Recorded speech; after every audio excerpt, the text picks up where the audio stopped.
Gennadiy Golovkin was a master knockout artist. Even at 40 years old, Golovkin fought behind unsettling ringcraft and face-changing power. Cossack Thunder in round number 2, and Stevens doesn't look all that good. Lining up and knocking down 23 men in a row in his prime. But Golovkin's knockout ability didn't come from just swinging hard. The Kazakhstani had the eyes of a cat, an extraordinary ability to not only see chinks in the armor, but find ways to tear them apart.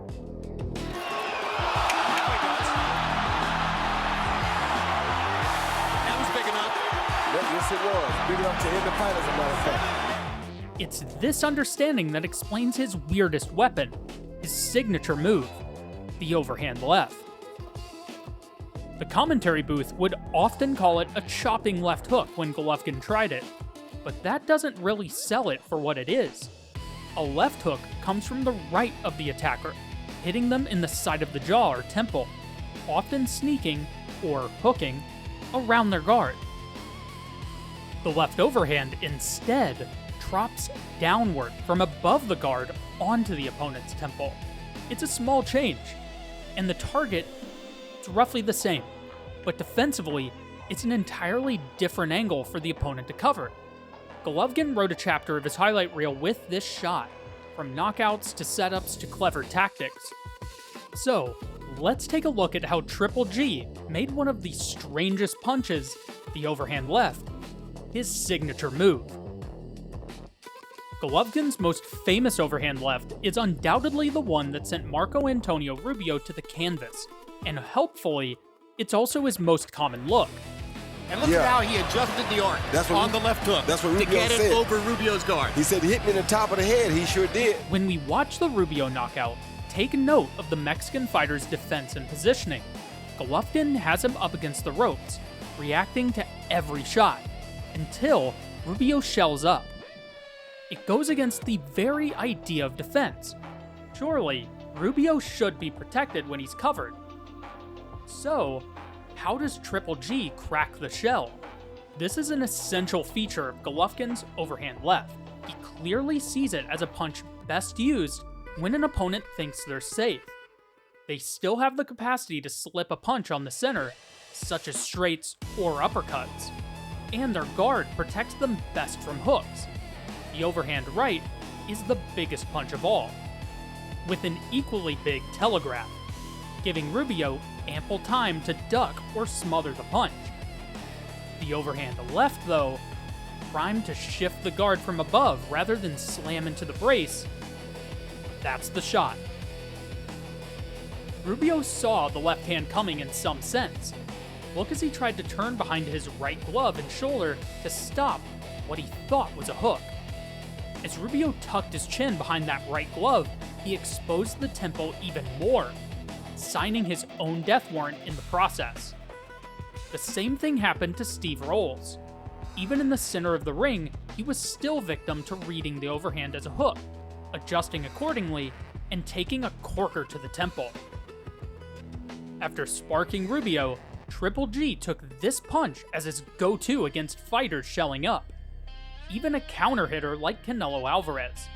Similar to Steve Rolls in the center, Canelo would sometimes duck behind a high guard, opening the top of his head. A hook wouldn't work here. Canelo's glove placement would simply absorb it.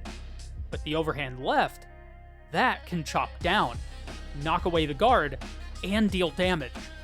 But what if Golovkin fought opponents less inclined to shell up? Well, Triple G could get pretty creative. One of the earliest looks at Golovkin's overhand left came against the southpaw, Proska.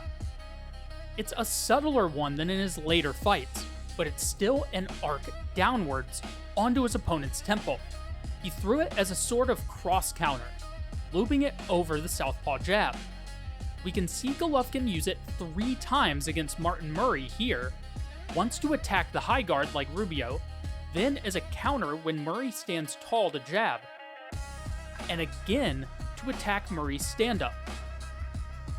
Attacking a tall fighter with the overhand like this puts them between a rock and a hard place. especially against a multi-tool like Golovkin. If Murray lowered his stance, Triple G could hardly miss with his weighty jabs and carving hooks. And if he tried to duck the overhand, Golovkin had an altogether different punishment. Golovkin's uppercut was the partner in crime to his overhand, offering a classic choice to his opponent. He snared Murray in a web, convincing him to dip with the overhand and catching his descent with hard uppercuts. Even at 40, Triple G still pulled this trusty combo from his toolbox to bully Ryota Murata. He even put it in reverse, lifting Murata's head with the uppercut first, then banging the top of the head with his overhand. And if the overhand ever missed, he could turn it into a cheeky collar tie and slam in that uppercut again. Gennadiy Golovkin's overhand left gives us much to think about when we look to apply it to our own training. There's a reason other boxers so rarely use it. For one, it's not a particularly powerful punch attached to the average man. There's not much hip rotation in the overhand left.